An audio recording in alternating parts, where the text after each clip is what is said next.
While I don't have a ton of experience fighting against submarines yet, I did just have a very good Yamato game, versing 2 submarines in this match, and an FDR, and a Thunderer. So, pretty rough matchmaker, I'd say, for this ship, considering the Thunder is on this side, which we know that means HE spam, and that, well, all our AA, which, of course, Yamato is not known for its AA power, is going to be stripped away so the FDR can farm us, potentially.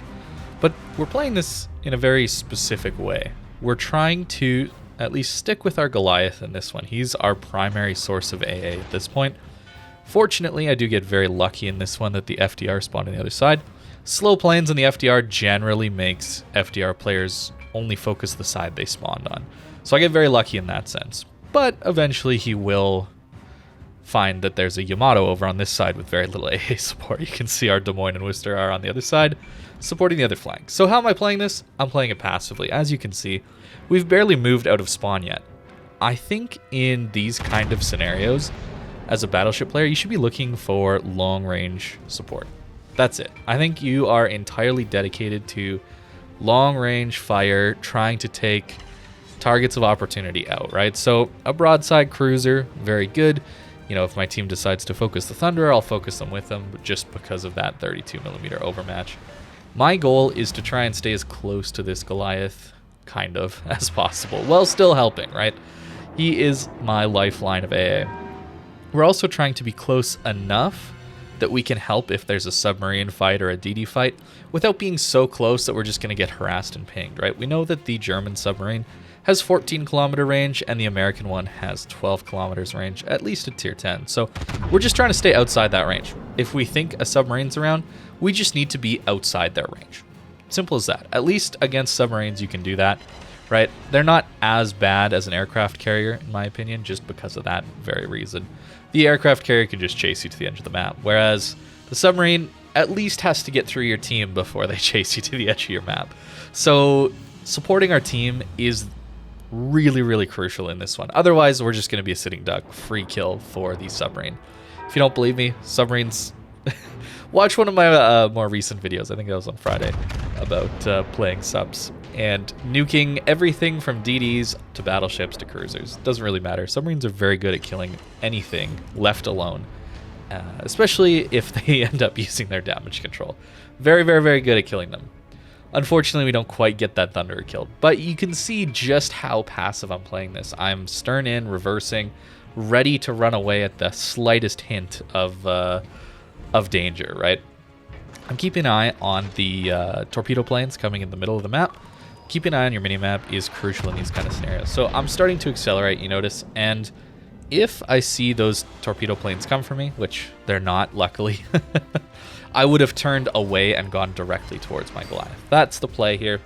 And if my Goliath dies, my safety net is actually that FDR back on A10. So that's where I would be heading if this Goliath dies. We're starting to get pinged. Time to run away. So we drop our anti-submarine planes and hope that we get some hits there. At least the ping detection lamp or whatever it is, similar to radio location, is a very narrow band. So you can actually guess where to drop those. And knowing the maximum ranges of some of these ships, we can guess in a pretty reasonable area and get some decent hits. We didn't get it this time on the submarine, but we'll get some blind hits later on. And as we cross map, Yamato, of course, well known for its accuracy at longer ranges and its ability to cross map. It's very nice for that reason. So you do lack that anti-aircraft. At least you do have some of the most accurate guns at longer ranges, which keeps this ship very relevant in the current meta. On top of the 32mm overmatch, which is always a big bonus for playing this ship. It's rough to play into sometimes for certain ships, but when you're playing the Yamato, it feels very, very, very rewarding. Unfortunately, our submarine on this flank ate some torpedoes, and now the enemy team gets to push through here pretty much uncontested.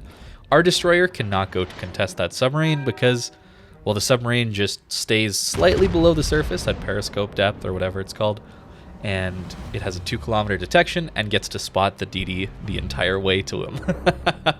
Very, very, very easy to outspot a destroyer like that in a submarine, and of course, given the amount of firepower around here, Our destroyer's making the right play by running away. I'm not criticizing him at all. I think it's very, very good, actually, how our Goliath and our Gearing have played this with me. We're playing passive. Our team has won the other flank, and we're just needing to hold here, save as much HP as we can, and shoot them as they cross into the B cap, trying to take that capture zone from us. Very, very good. We only lost, you know, 1 submarine for that. Not too bad at the end of the day. We're now up to 98,000 damage, over 100,000 damage, and we're just barely getting in 6 minutes into this match. So a really, really good start out of the Yamato. If you're wondering, I am running the Legendary mod, or the Unique upgrade. That's why some of these shots are looking pretty disgustingly accurate. That Sigma combined with the double accuracy on the ship, it's very, very nice and very satisfying to play. You'll notice we did get a hit with our depth charge drop there. So I'm slowly getting better at leading them. That's something I think I'll get better at, and I think everybody will get better at with over time, is blind dropping submarines when they are pinging you. Something that you should be doing when you're getting pinged is trying to tell your teammates where those pings are coming from. There's not a really good way for your teammates to know that you're getting pinged or getting harassed by a submarine, right? So pinging the map, letting people know where a submarine is, might help them to at least maybe spot them, maybe help kill them in the best case scenario, or at least make sure they can take evasive actions from that kind of a position. All that information is really, really good to know, and conveying that to your team is important. It's probably not going to happen with random battles, but you can help your team a lot just by saying where you're getting pinged from. Even a simple ping of the mini-map, right? Just click on the square. People will get the idea.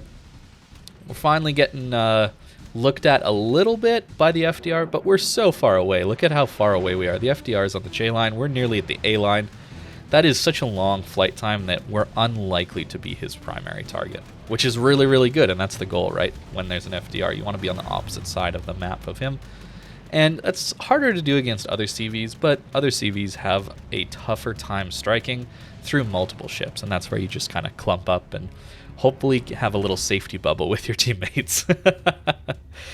Preferably at the back of the map so that you can at least maneuver around the strikes, right? That's how you at least just dodge them. You stay at the back where you can afford to show broadside to the enemy team because you're at such a long range that it's unlikely they're going to do much to you.